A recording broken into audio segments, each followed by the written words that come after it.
السلام علیکم ورحمۃ اللہ وبرکاتہ۔ دوستو، جیسا کہ آپ جانتے ہیں، ہر انسان کو کوئی بھی بڑی سے بڑی نعمت محض خدا تعالیٰ کے فضل سے عطا ہو سکتی ہے۔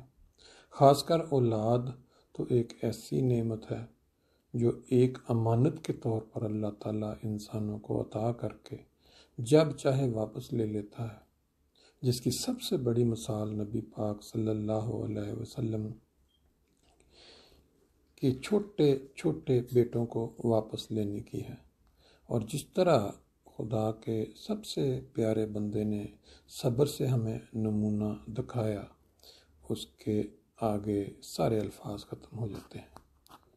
کوئی بھی افسوسناک واقعہ آپ کے جتنا قریب وقوع پذیر ہوتا ہے، اتنا ہی انسان اس سے متاثر ہوتا ہے۔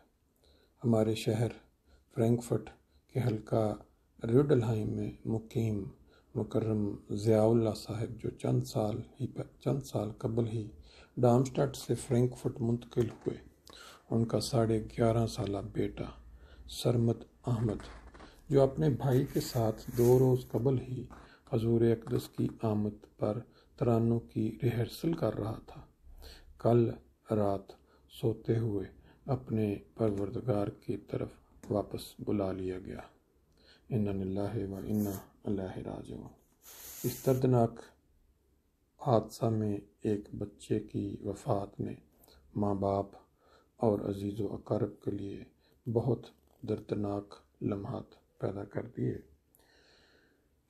جس انسان تک یہ خبر پہنچے، وہ ان کے لیے صبر جمیل کی دعا کرے۔ اس حادثہ میں ایک بہت گہرا سبق سب والدین کے لیے یہ ہے کہ بچوں کی سونے کی عادت، یعنی جب وہ سونے کے لیے جاتے ہیں، اس میں کوئی بات عام روٹین سے ہٹ کر تو نہیں، جیسے چادر یا کمبل کو جسم پہ زیادہ لپیٹ لینا کہ جب بھی کوئی موومنٹ ہو وہ مکمل طور پہ موومنٹ کے قابل نہ رہے۔